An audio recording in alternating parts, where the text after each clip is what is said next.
Hello, hello, hello, and welcome to the latest episode of the Give My Head podcast with me, Tim McGarry, and my comedy colleague, Damon Quinn. You're very, very welcome. If you haven't been before, where have you been? If you have been before, please like and subscribe and tell us nice things about the podcast. A couple of things to plug, ladies and gentlemen. Give My Head Peace Live is on tour next year. We're all over the province. We're ending up in the Grand Opera House the last week of March. Get your tickets now. All over the Northern Ireland, everywhere from Armagh to Derry and everywhere in between. Limavady, Coleraine. Are we in Coleraine? No, the Coleraine Theatre might have gone. But we're all over the place. Get your tickets now. Give My Head Peace Christmas special is coming out soon as well, and also Long and the Short of It. If you're on the iPlayer, look up the Long and the Short of It. There's a new series of the Long and the Short of It been made. But more important than that, ladies and gentlemen, if you're fans of this podcast, you'll know we've been very lucky. We've had some excellent sponsors, but we've one sponsor who's been very, very, very good to us, and we want to thank them very, very much, and that is Phoenix Energy. Phoenix Energy are back sponsoring the podcast. Thank you so much. Phoenix Energy owns and manages the gas distribution network from Larne to Newcastle, fueling over 250,000 homes. 250,000 homes. You have gas, don't you, Liam? I have indeed, yeah. And then you admire gas. Gas is very convenient. It's quick. Clean. It's clean and all of that. I'm a plumber to trade, you see, so I put in many an oil system over the years, but no. Are you a plumber? Plumber to trade, aye. Oh, I didn't know that. Went to the gas, found it that bit cleaner, aye. It is that bit cleaner. Fueling the Future is the latest Phoenix Energy campaign. Fueling the Future, currently running on billboards and social. This is a brand new campaign around some of the exciting stuff they're currently working on, such as introducing biomethane to their existing gas network. Do you know what biomethane is? No idea. Well, it's gas from animal products. Oh, yes. Cow farts. Yeah. Yes, Yep. the manure. Yeah. Do you ever make biomethane? No comment. Phoenix are exploring the idea of using biomethane produced from animal waste collected from local farms to fuel their network in the future. From biomethane from cows, this is proper stuff. This is science and all. Can power the Phoenix gas network and fuel thousands of homes and businesses using renewable energy. For more information, go to phoenixenergyni.com, Fueling the Future. You'll find lots of great resources and information. You can also find them on social media by searching Phoenix Energy. Switching is very easy. If you've got oil, go to Phoenix Energy. Fixing is very easy. You get fast, quick and instant heat, and none of the fuss of oil tanks and all that sort of stuff. Phoenix Energy, thank you very much for your sponsorship. We really do appreciate you.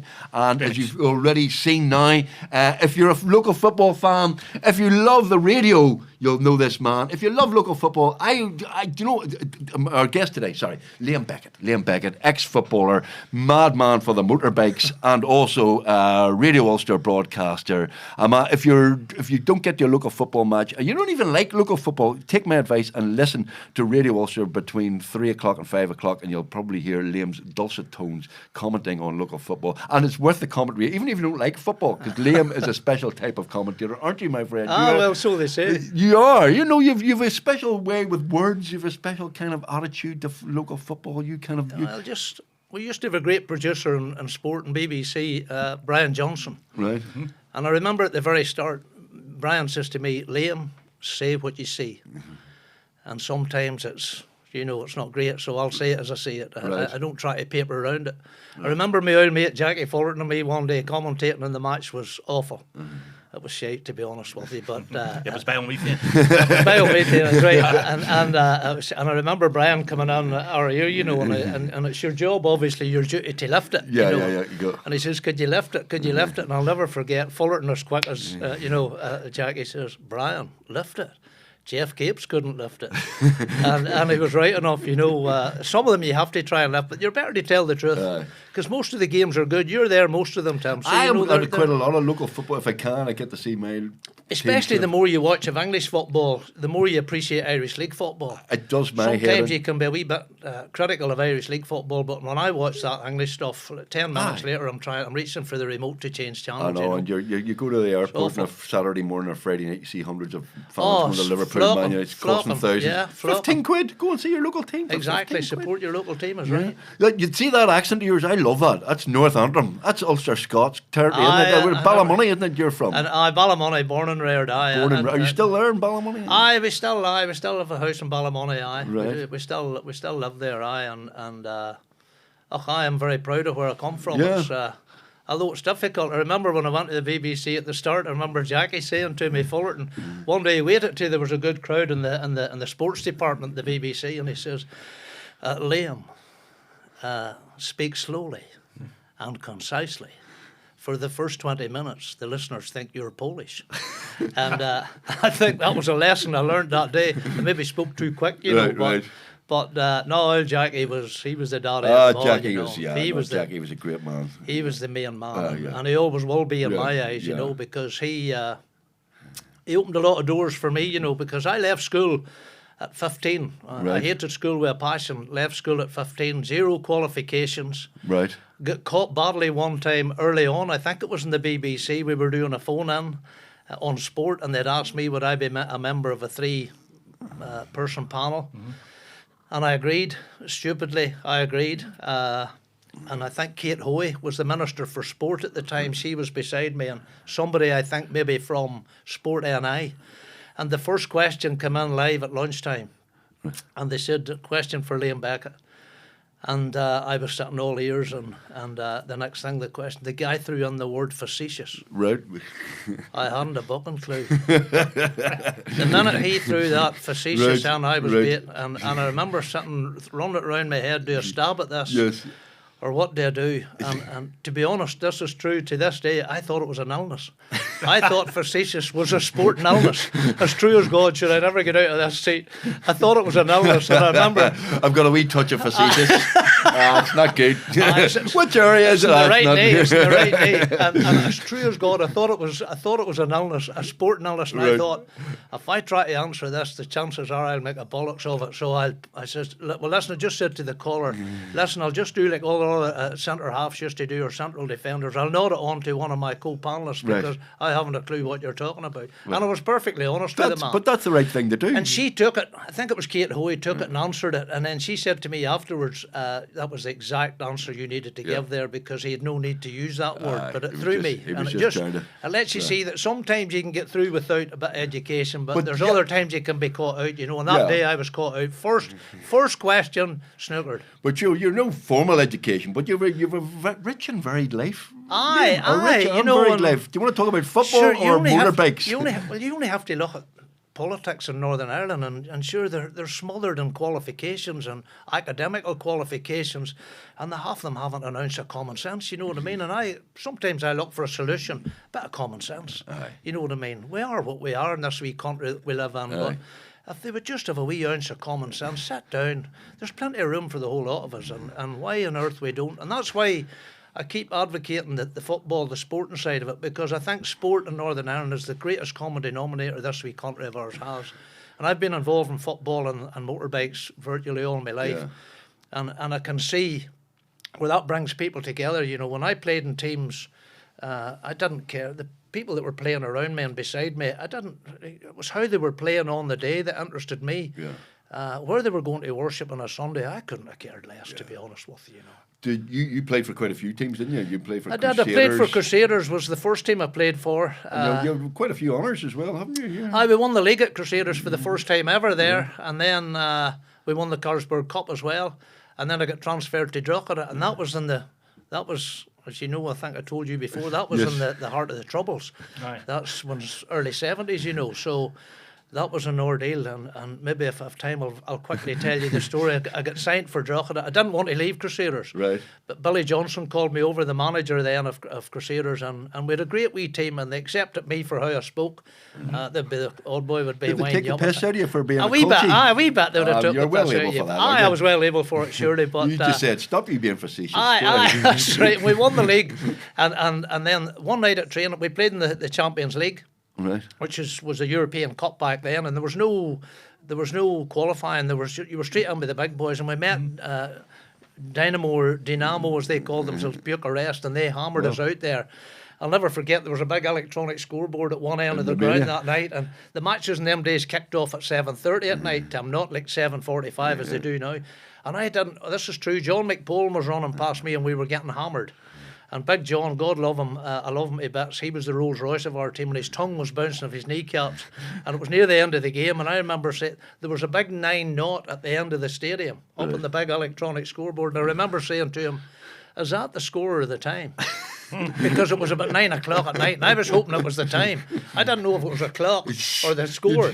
And he collapsed in the middle of the pitch in this European Cup tie or Champions League tie. But they were great times, and it was a great experience. But then they accepted the offer from Drogheda. So you'd no saying it. They just basically said. Well, they just said, we've accepted an offer. And I said to Billy, I didn't want to go. And he says, well, listen, it's a good chance for you to increase your money. And I think I was getting £7 a week at Crusaders. What year are we talking about there? 73. Right, okay. And he said, and we just won the league and I was getting £7 a week. And, wow. Yeah. But £7 a week in 73 could have bought you a house or something. Well, I could have bought you some. I could have bought you clear diesel instead of red. But anyhow, I went in to meet them. The Drogheda board were there, and I'll never forget a great wee man, Mousy Brady. You'll remember Mousy. Yeah. Arthur, and I'm not going to say anything defamatory. He was a great man. He was a wee father to me, to be honest. But he was the agent. And whenever they mentioned the fact that I was going to get £40 a week and a 4-figure signing on fee. And although my grammar was never great, my maths was never too bad. I knew what a fiver meant. I knew how to make a fiver. And I thought, well, that would start at £1,000. So I said, could I get a... They said, we've signed 4 other players. We need 5, Liam. And we've signed the other 4. One was a great big midfield player from Ardoyne, who played for Crusaders previously. One was a flying left winger from Beachmount, top of the Falls Road, I think. One was a great ex-striker from Glentorn from the New Lodge. And one was a great midfield player, played for Distillery from the Falls Road. Right. Never entered my mind. But when you're... So, I never thought. So I said, could I have a bit of time to talk it over with my mother, because my father had passed away when I was 2. He died at 26 of a brain hemorrhage. My dad passed away at 26. 26 years old? 26 of a brain hemorrhage. So my mother had reared us with nothing, to be honest. With nothing to start with. And when my dad died, that left us. She took 2 jobs. She was a farm labourer during the day, and then she cleaned people's houses at night, just to put a loaf on the table and to keep us right, sort of. But we had nothing, so I thought this money would come in. So I went down and I was sitting talking, and they said, we can give you 24 hours and we need an answer. So I said to my mother, and she said, son, I would be worried because sure, they're shooting people for no reason going over the border. And I'm a Protestant called Liam. Yeah. And believe you me, that has taken me down some roads I should never have been down, particularly during the Troubles. However, she wasn't very keen, and I said, well, they're giving me £40 a week and £1,000 signing on fee. And she immediately says, well, I need to take you to the train station. She immediately... Have some holy water and a barrel of Aye, that's right. So she agreed anyway, and I rang Mousy and I said, I'll go. So he says, well, would you come on the Friday? Because the games were all on a Sunday. Would you come on the Friday? So I would like to introduce you to some people down Drogheda. And I said, aye, okay. So he picked me up, and I'll never forget driving up the Falls Road and up over the footpaths. And there was a big double-decker bus on fire on the falls. The barricades were up. They were fully alight. And I remember thinking, going round one, and what in the name of God am I doing going down here in the Troubles, down to play football for a few pound extra or whatever. Anyway, I ploughed on. I'll never forget arriving in Drogheda, the boarder waiting on me, 5 or 6 people from the board, and they take me down the main street of Drogheda, shaking hands with the butcher and the baker and everybody else. Hello, how are you? And hello, you're very welcome. And I was shaking hands with all these people, and I could see this big chapel getting bigger and bigger and bigger at the bottom of the main street. And I thought, where the hell are they taking me? And as sure as shooting, there we arrived at the front door of the chapel. And I says, and I had come from a staunch unionist area in Ballymoney, and I says, where are you going? And the big fella says, we're taking you in to show you Oliver Plunkett's head. It's inside here in a glass case. I had never, I'd been in, I know him rightly. And I says, Christ almighty, that's when the penny dropped. I says, they think I'm a take. They think I'm a take. Right. So I was too far gone at that stage. I thought I'll play along with it. So I'd never been in a chapel in my life. So they took me on the chapel door, and if they'd have taken me collectively around Oliver Plunkett, it wouldn't have been so bad. But they took me individually around him. I knew Oliver quite well by the time I was finished. And so I'm round and round and round till I was dizzy. And then I saw the door of the chapel just sort of open, and I could see the old paparazzi outside, the boys with the cameras, and I thought, oh Christ, if these guys take a picture of me coming out of chapel, they'll hang me from the nearest tree when I get back to Ballymoney, because I was reared in a loyalist estate. So I thought, I asked a fella, is there a side door? I didn't ask Oliver, he wasn't speaking to anybody. and I says, have you a side? And so they got me out a side door, played along with it, played the match on the Saturday, or Sunday rather, and I think we beat Shamrock Rovers 1-0 from memory. The following week we're all going down together in the minibus, all the other signings, and they're singing every Rebel song under the sun. They're giving it Dixie, 4 green fields, men behind the wire, Billy Reid, you name it, they're all getting it. Yep. And I'm up on the bus giving it Dixie. I'm singing along with them all, but I'm thumping the side of the bus and looking out the window because I don't know the words of any of them, but I'm trying to let on I'm as good a Catholic as they are. And I'm battering the side of the bus. The third week we're going down, or the next week in the bus, at the same again, they're singing away, and I'm actually leading the singing at this stage. I'd learnt 2 new ones during the week. I'm leading the singing, so we get down there and everything's going great. And at this stage, I'm probably the best Catholic on the bus. Yep. And we get to Drogheda, and then the 4th week, I think the old bus was freezing, and I shouted to Mousy, who was driving, would you turn the heating on? We were near Dundalk, and he says, big lad for Ardoyne that they had signed, a great fella, no longer with us, and he says to me, can't turn the heating on, Bex, the butter will melt. And I thought, well, I know my old accent, and I remembered what Jackie was saying, speak slowly and concisely. So I slowed it down, and I says, no, I was just saying, would you put the heating on him? I said, no, we heard you, but the butter will melt. And I said, what butter? Did you not know? And I says, no. He says, look below the seats. True story. And I looked underneath the seats, the minibus was packed to the throat with Dramona. They're smuggling it. That's 3 times the price in the south that it is in the north. They're smuggling Dramona. And I'll never forget, I was sitting thinking on the bus, I'm only here 3-4 weeks. I've been to chapel. I know every rebel song there is, back to front. And now we're smuggling buck and butter. If my ma would have knew, should have given me some warm here, I'll tell you. But the 4th week, I think it was, when I was hanging my old fake sheepskin coat up. And remember we all had the old, mine was fake because I'd left it Fullerton's one day by mistake, and that was about 4 times the weight of mine. It nearly hit the ground. Even though the shade at Nutt's Corner assured me mine was the real McCoy, but I was hanging it up in the corner of the dressing room, and Mousy made the announcement they had discovered my cover was blown. It's all right. And Mousy, I'll never forget to this day, he says, by the way, lads, your man in the corner's a Jaffa.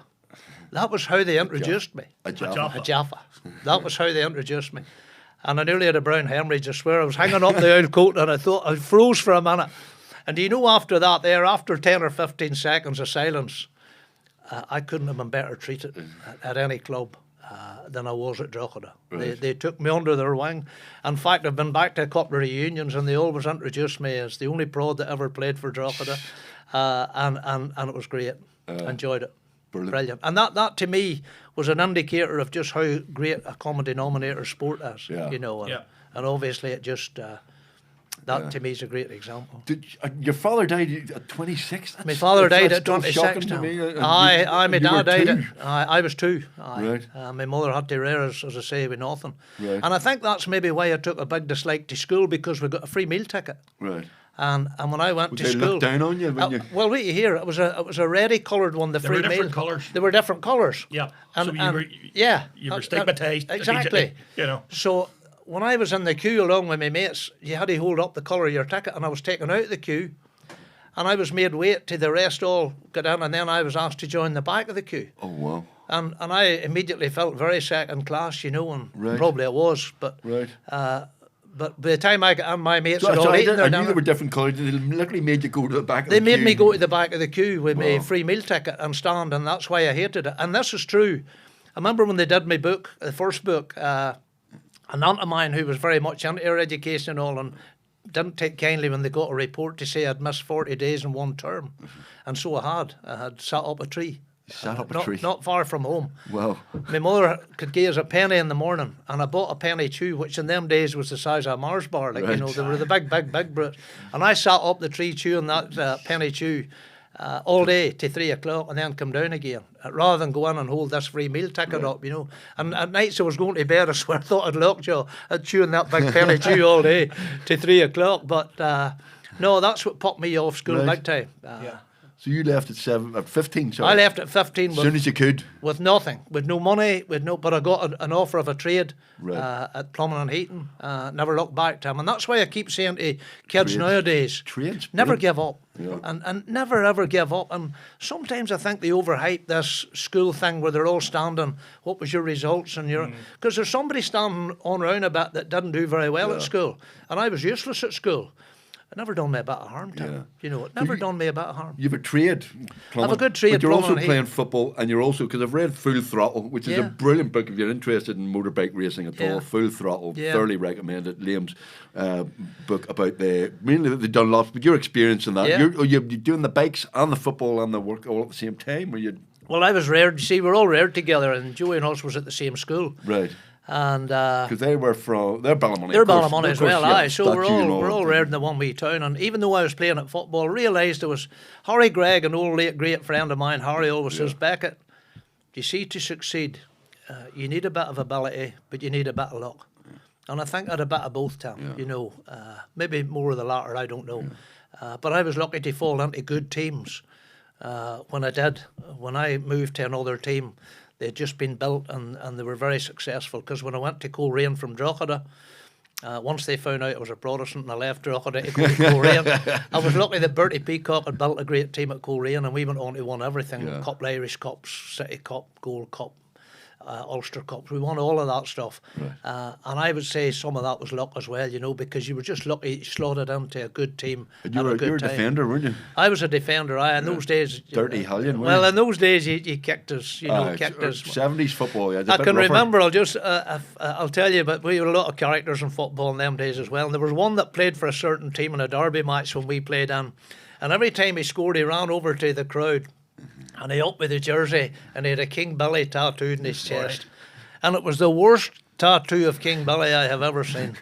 And I remember Was he even thinking, on a horse? But thank God he didn't score that often, so because I was meant to be marking him, and I caught the glimpse of it a couple of times, and I thought, you're a better player than whoever put that tattoo on. So after a match one day, I was never a big drinker, but after a match one day, a crowd us went after the game, and he was along with us, and I said to him, that has to be the worst tattoo of King Billy I've ever seen. And he opened up his shirt, and he was Scottish, and he says to me, what's wrong with it, Bex? And I says, look at the hacket. And there's this King Billy with the bandy legs. This is true. And he says, did you know the story? And I says, no. He says, I'm sitting in the tattooist chair in Glasgow, he says, and your man had given me a price, and he says he's halfway doing the procedure when he said to me, do you want the horse? This is true. And he says, of course I want the bucking horse. He says, why are you asking? He says, well, you only asked for the quotation for King Billy. And he says, how much is the horse? That's the same again. There's as much work on the horse as there is in King Billy. So they come to a compromise. He would lay the bandy legs and your mum would go back and get the horse and sort it at a later date. Right. He never ever did, and he never has since. And he's still running around with this tattoo of King Billy with the King bandy Billy legs. with bandy legs. He never went back to get the horse on, and that's true. Brilliant. And in them days we would have kicked, you'd have kicked each other. Yeah. That was your job. That's why I can't really get on with this shaking before a game. Now shake after a game by all means, but in them days the last words echoing in my ear leaving every dressing room was hit him. Hit him early, hit him hard, and hit him high up the pitch. Right. And then you're meant to go out now and shake. It's false, you know. And you did. You kicked anything that moved. And Jackie was a good old player. Fullerton, Jackie you know. Fullerton, Jackie yeah, was Jackie. technically very good, but very scared. Yeah. Because he played along with me at Crusaders, and he used to, Jackie would have the hair, as you know, like something lovely, and an old wet winter's day like it is today out there, and he would have been saying, Liam, I think he wants to hurt me, because the full-back was standing with his sleeves rolled up to the oxters, and I'll not mention the player's name. One in particular used to kick the manure clean out of Jackie every Saturday we met, and he says to me, this could be carnage, Jackie says. And I says, it could be. And he says, but you'll be here to pick up the pieces. And that's true, honestly. They used to kick the living. And that was the way you played it then. Yeah, Defenders weren't as good technically as the forwards. Yeah. So your job was to hit them hard. They hadn't as big a heart as the defender. So that's the way it was played, but that's all taken out of the game now, Aye. But you ended up manager at Cliftonville, of course, as well. I managed which is Cliftonville, yeah. probably And the that was highlight of your career. That was all right. Like You did okay for us, I didn't you? did well. I got a manager of the month there, CIS Cup. I think we went to the semi-final of it. You remember that time? That was played at the start of the season. Good people. Good people at Coleraine. Finest club in the country, my friend. And that was, I know that, I know, and there was a good nucleus of players in that team. Keith Mulvena and wee Geordie McMullen and them Geordie. players. And I brought a couple. I brought Sean Fryers and I brought Connor Downey.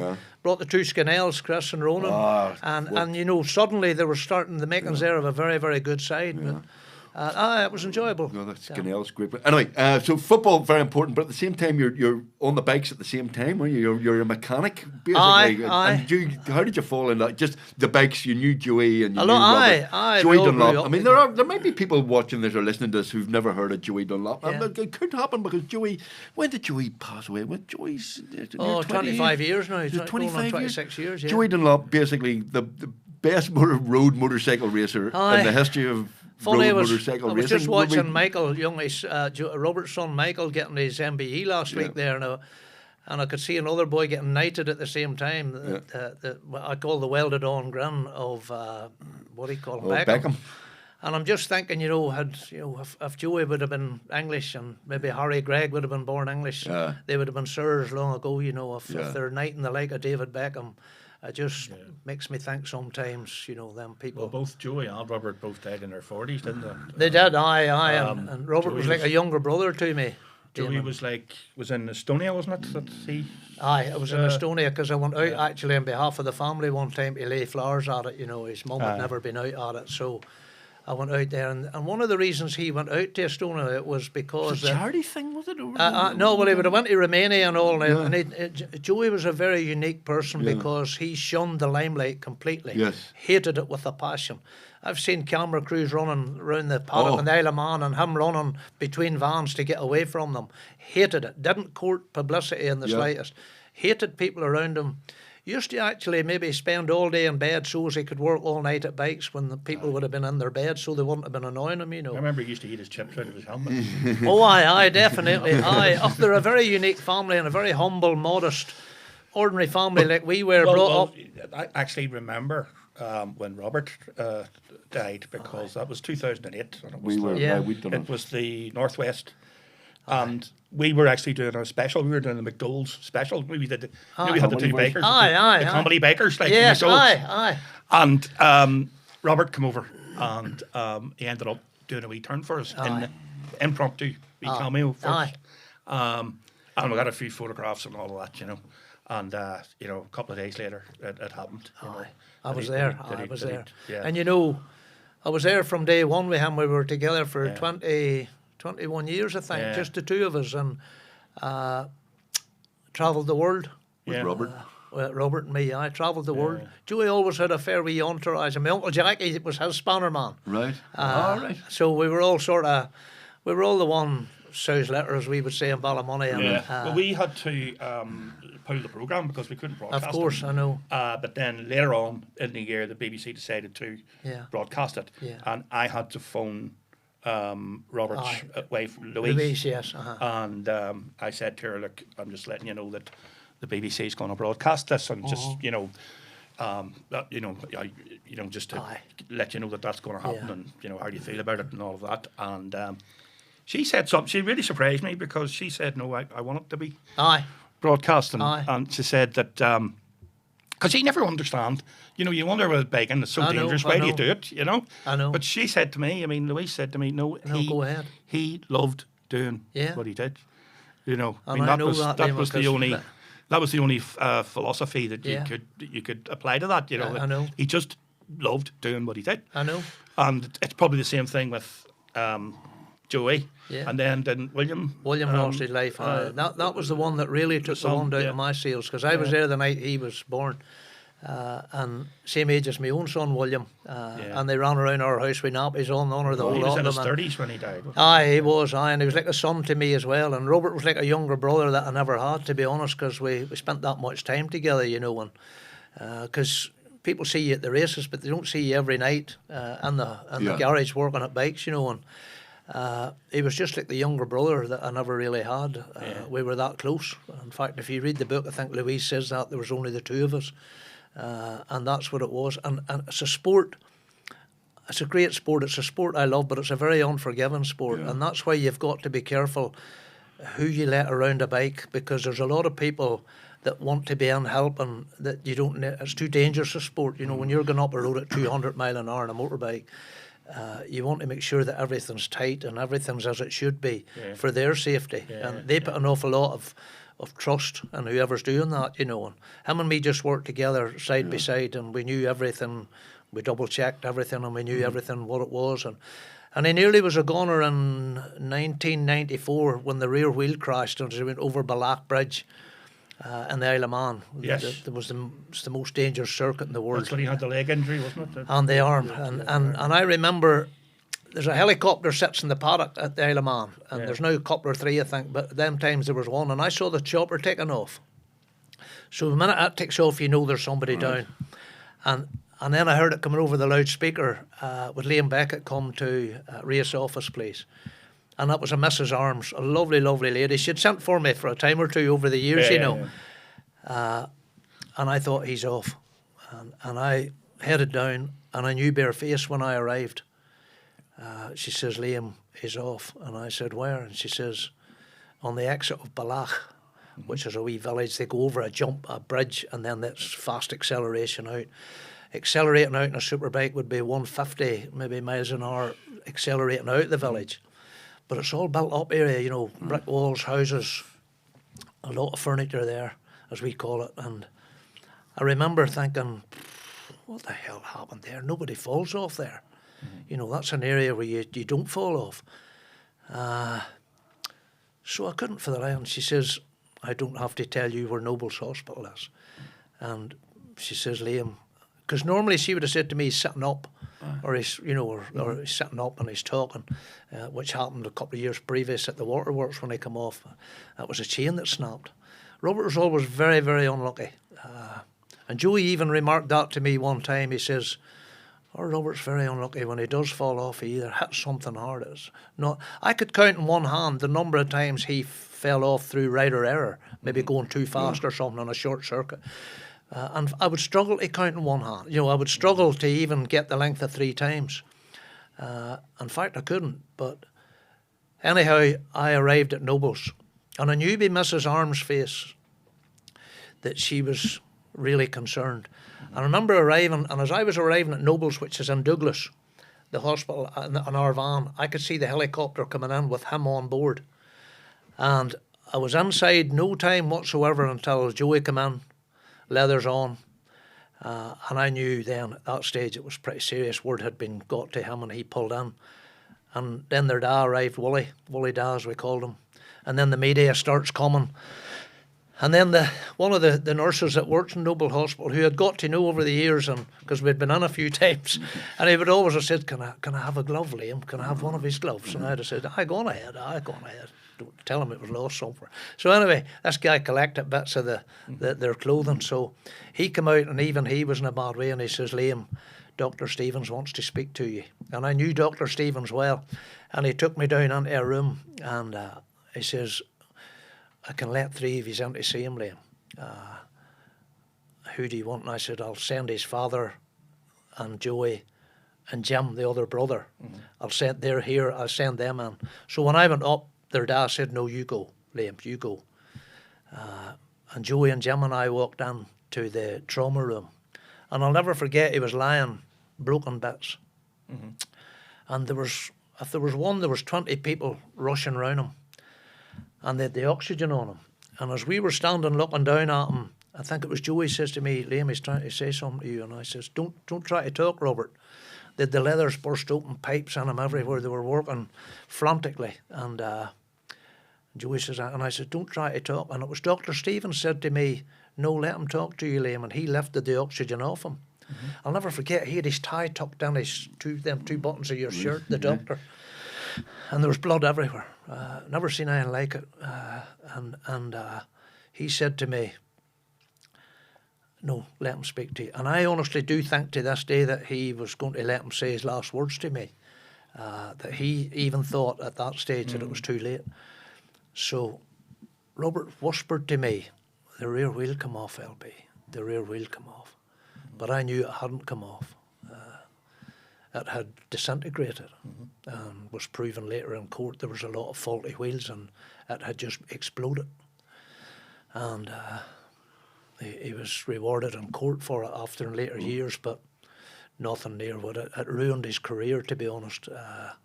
He was very disabled after that. But for 2 weeks I sat in intensive care, because when they came for me at 8 o'clock to say he should be out at 10 out of theatre.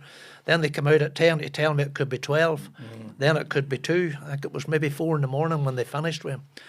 And they took me into intensive care, and I spent the next 2 weeks sitting there just wetting his lips with an ice cube. And it was touch and go, because they said they were they were working on his arm when his leg turned black, and they thought that was amputation. And they moved quickly to his leg to save the leg, and as they were working to save the leg, the arm turned black. So they had to get another crew on the arm, and they saved both, even though all the nerves were severed, and he ended up with a dropped hand and a dropped foot. But we nursed him through it, and I thought, that'll do him. Because I remember Dr. Stevens saying to me, Liam, he's going to have a very, very, very difficult year or two ahead. I think he'll walk again, but he'll never sit on a motorbike again.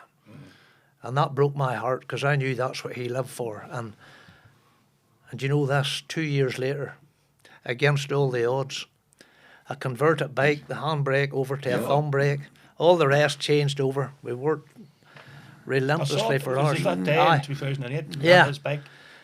2 years later, we got back to the Isle of Man. Jeez.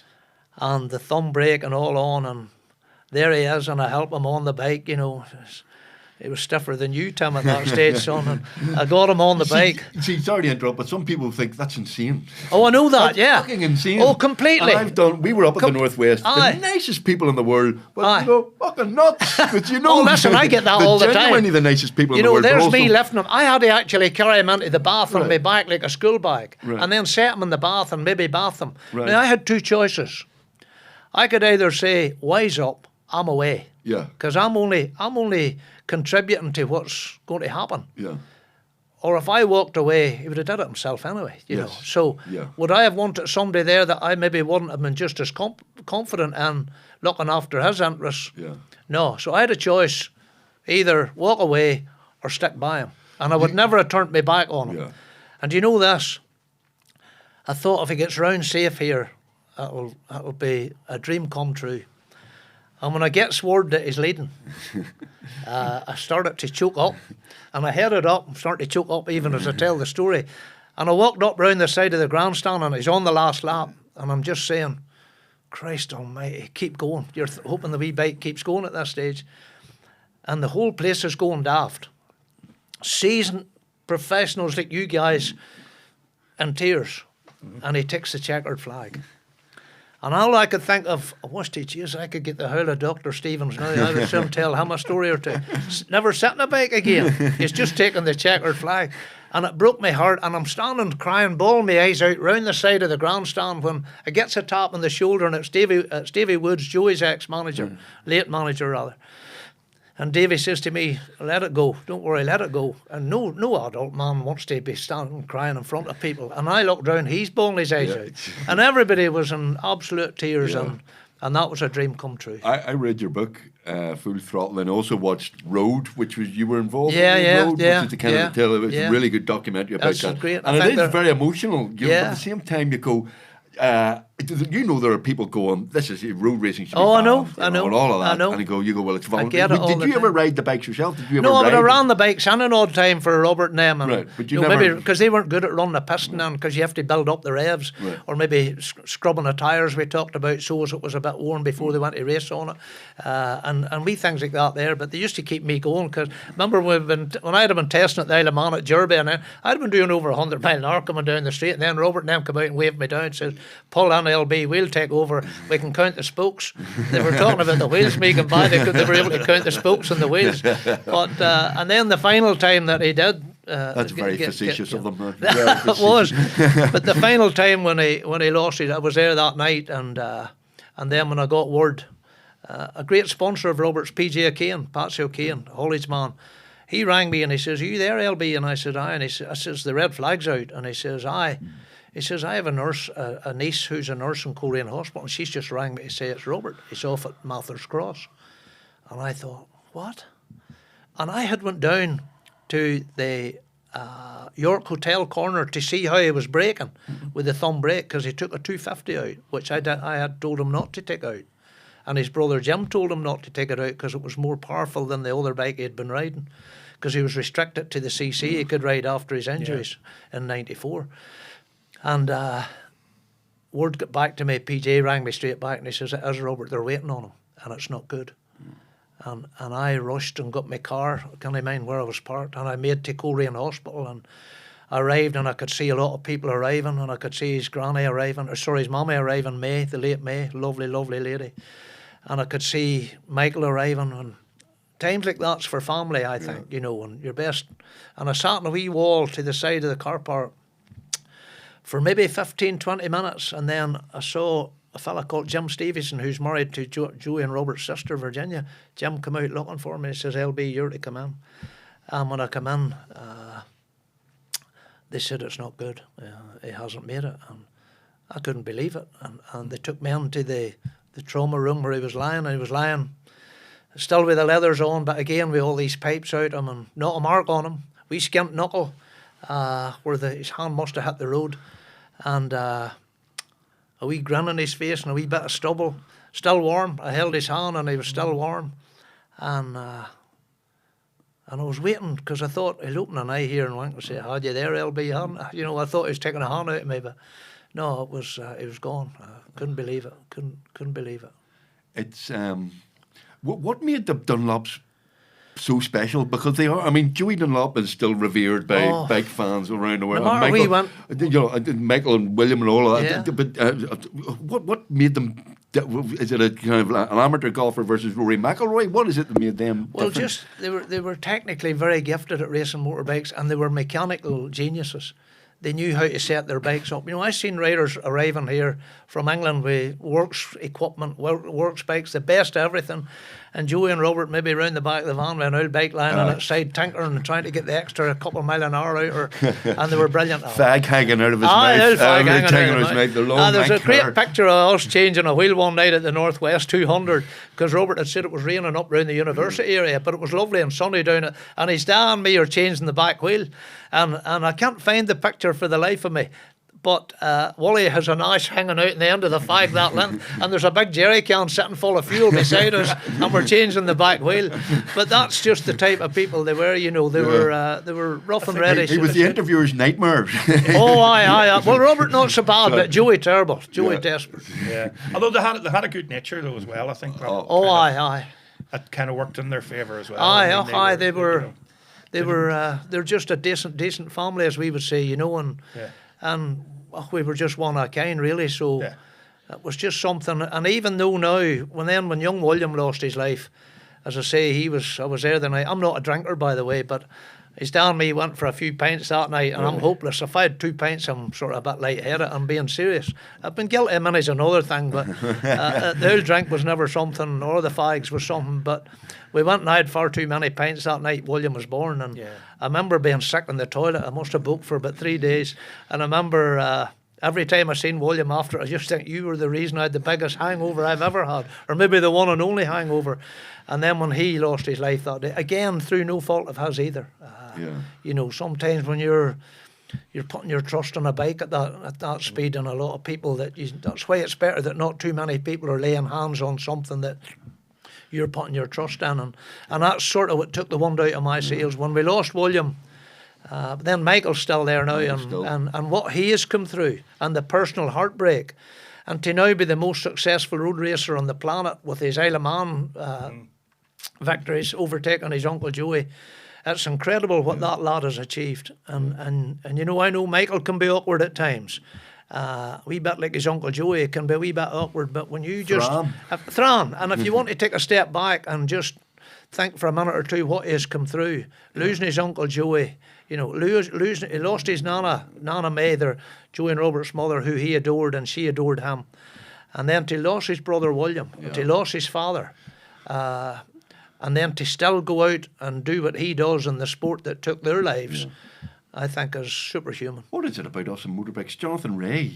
Aye. No, he's circuit. He's short circuits. He'll still get hurt in a circuit as well, but Joey and them weren't as keen in the circuits, Right. I remember Joey saying it just makes you dizzy, so you're going round and round and round and round. You only get dizzy, and they preferred I must be honest, I prefer the pure road racing as well. Will it survive road racing, do you think? I mean, the Northwest is still huge and stuff. But I think it will. There's rumours now the Ulster Grand Prix is coming back. There's rumours now that the Tandragee's back, the Cookstown's there, Armoy's there, the Northwest but there. I find it hard to get insurance for a Volkswagen Golf. I know. How do you get insurance to go, well, I'm exactly. going 200 mile an hour around the Northwest 200? That's the big problem.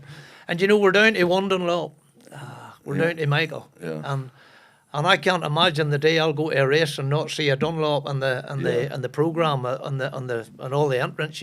No disrespect to the other ones. No. I'm a Dunlop man through and through. I adore them all and I admire them all. They're gladiators in my eyes. But well, Joey's revered. He's got a statue and all, and he has. He has. And so is Robert, and so is the rest of them. Sometimes I call in when I get a wee minute and it's quiet.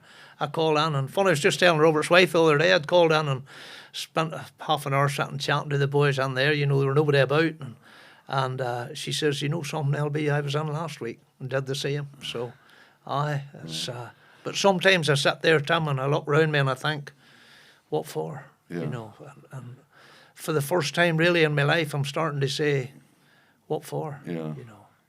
Life's ahead of them, and they loved life. They loved life, but they loved doing that. Young William loved his football. He loved it. He absolutely loved football. And I remember I was doing a night with Terry Sheringham one night, and young William was a great Tottenham supporter, and he says, "You won't ask that man to sign my jersey." He was playing in a celebrity match. William was playing in it, and he was scared to ask Terry. And then when Terry Sheringham heard the story, he was in awe of William, asking for his autograph. So they were like that, but they never courted publicity. No, but they're revered around the world by people who know their bikes. I seen us in Macau in the Far East, way off the shores of Hong Kong, and people coming to the paddock and saying, they pronounced it Dunlop. Dung. I was in D-U-N-G. Yeah. They had a G in Dunlop. there. They talked about Dunlop. You're Dunlop. How Joey. Everybody knew him, no matter where you went, revered. Yeah. Credit to this wee country. Yeah. Thoroughly recommend both the book and the road, the documentary, but the book. They might be making a movie of that, I think. Is that right? That road, I think. So believe, yeah. And life's treating you well. You're not involved too much in the bikes. Have you other things you do? I've seen you a few after dinners and bits and bobs, and you do the football, and you come and. And I thought I'd pack the old plumbing in, and the Waynes is all putting in new bathrooms and putting in kitchens, and I'm busier now than ever I was. Only the money's worth. You can have is to know a plumber. I know that. I know that. And they're all saying, "Dad, there's plenty of food in the larder there for you, but there's never any money sitting on the table." But listen, if you can help them out, they're all doing this. They're all and I'm tearing away. I am kept busy. I am kept busy. And I know that I have six. Six? I have 1, 2, 3 boys, 3 girls. Oh right, jippers, that's a lot. I have Lawrence, Louise, you sure you're not a Janice, William, Lindsay, and Robert. All right. And young Robert was called after Robert. Oh right, okay. Aye. So I have, and they're all doing well, thanks. And good. They never ever signed the dole, by the way. They all worked hard, the same as myself. I never took a shilling of unemployment benefit in my life, so they always found work, and they've all done well. See, one of them's a Protestant work ethic, you see. That's that Protestant. See, we don't set the house down. You know what I mean? We all set the. But no, and life's good. But you should get an Ulster Scots grant as well for you. You should deserve a grant for promoting Ulster Scots. I'll never change. You know me. It's just. But it's just natural. It's natural. Surely, old Jackie used to keep me going. About my accent, and he's in Horrival. He's from Horrival, Ballymena. But he was able to polish us up a good bit. But he used to slag the living daylights out of me, He always used to say to me, "Liam, I have hair, you have none. I have charisma, you're limited. That's why I'm on television and during the radio." He used to torture me. That's right. He was a case, but he opened a lot of doors to him and that as well. I'm sure if it hadn't been for Jackie, probably the old BBC career wouldn't have been what it is, But you make the best of it, sure, and nobody has threw me facetious ever since that, I did get one the other day, so I can't mind where it was, but I got an old word I didn't know either. I had to say to the man, "What do you mean?" But I'm never too embarrassed to say that, No, life goes on. That's it. And you're still doing the commenting, you're still going to the Irish League, still loving the Irish League? Aye, it's getting harder, Tim, because the game's moving on. You'll know, you're there every week, and you know, the other week I heard one of our co-commentators saying, you know, he's playing like a false nine. Yeah. And I'm thinking, what the hell's a false nine?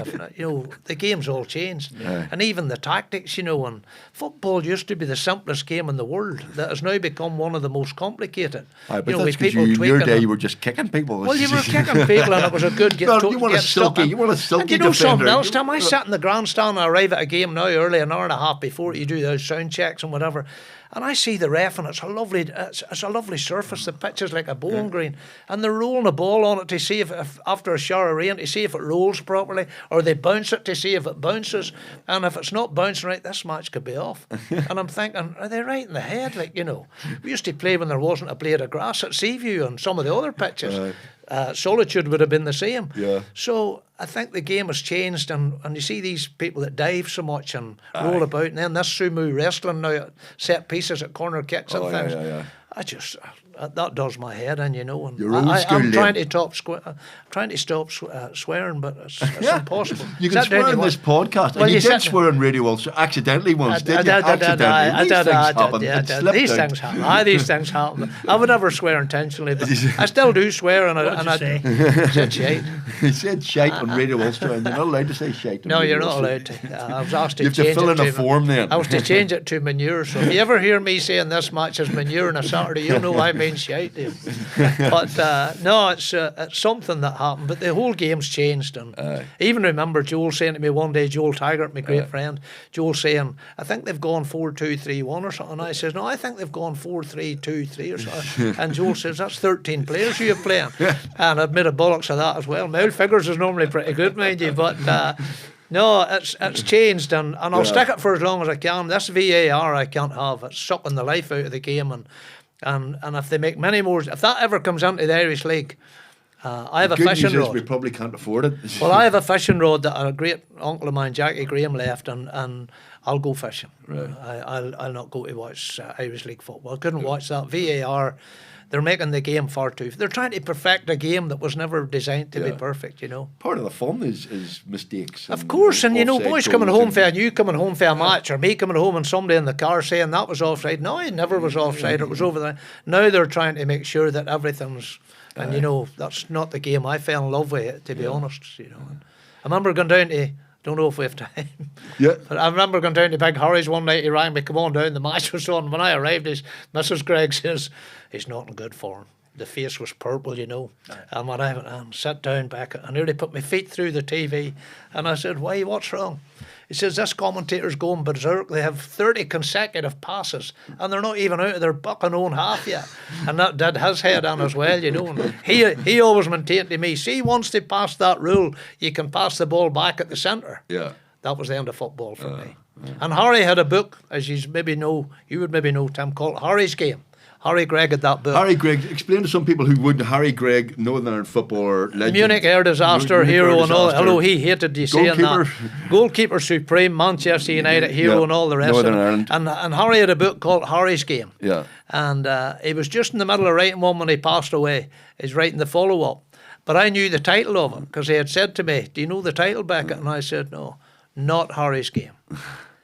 The first one was called Harry's Game, and the next one was not Harry's Game, and he was going to have a pop. So it modern never ever football. came out. It might someday, I don't know, John or his son or someone. But you're involved with the Harry Gregg Trust in the. I'm involved. I'm chair of his foundation. Yeah, and we 10 years we're going now, Tim. And what does that do then? That's a platform for children. Harry loved, again, getting back to the great common denominator, footballs for all. Yeah. You know, and we were disabled on a Wednesday night. Yeah. Brilliant. That was his favourite, actually. Yeah. We have 3,000 children every Saturday morning Right. at the Harry Gregg Foundation. Brilliant. 3,000 kids playing football from all walks of life. Yeah. They're there from Dungiven and their wee green and white hoops. Right. They're there from Bushmills and their red, white and blue Rangers kits. Yeah. And they're all out playing and enjoying the fun. And, Right. and that's the way it should be. Good. You know, and we're all open to there's no... The 6-year-olds aren't going, that was offside. No, VAR. no. And do you know what Harry said to me before he passed away? Beckett, if you ever see a coach out there bending a kid's ear with tactics or systems, screw my name down. And I remember thinking, the star screwdriver will never be out of my hand. Because, you know what they're like nowadays. But we try to encourage them. We provide a platform, a structured platform, and they go out and they enjoy it, and they can go home, and hopefully then I'll maybe let them see that. Because I listened to the podcast of Carl. Yeah, Mr. Frampton. About the integrated education. Aye. And I would be a firm believer in that as well. And I think, you know, a lot of us are set in our ways. The older boys are set in their ways. It's hard to, you know, to change their way of thinking. But the younger kids, I think we've got to work on them and let them see that we're all the same, you know, and there's no difference. It's just where you go on a Sunday and sure, so what? You know, and I think if we can get that message across in football and the motorbikes in particular, Tom, you never ever, that was something you never get in the motorbikes. You know, you didn't always run to your own van if you needed a screwdriver or a bit of duct tape or something. You ran to the first van that's there. And many's the time I went to our van and there was somebody already in it getting tools, somebody from another team. And that's the way it is. And you know, that's the way it should be. Well, I think I should take you down to Draa and we'll look at Oliver Plunkett's head again. That's if he's speaking to me now, for I never invite to see him after that last trip. Nick, before you go, would you like to give us a wee blast of Come Out You Black and Tan? Well, for all time's sake. Oh, dear go for God. it. Oh, dear God. Oh, many's a time now, I'm telling you. Liam, an absolute pleasure, my friend. Thank you very much. Hope to see you at a match soon. Ladies and gentlemen. By the way, you guys do a great job. I'd be a big fan. I'm not only saying it because I'm here. Thanks for having me today, but you do a great job. Thank you. I hope to see you at a football match. I love that type of humour. A good man. Thank you very much to the Give My Head podcast. Thank you very much to our sponsor, Phoenix Energy. Remember, if you're interested in switching, they would love to have you. Go to phoenixenergyni.com. Really appreciate your support for Phoenix Energy. Switch to gas. It's far better, far nicer, far cleaner. We will see you next time on the Give My Head podcast. In the meantime, thank you for listening and watching.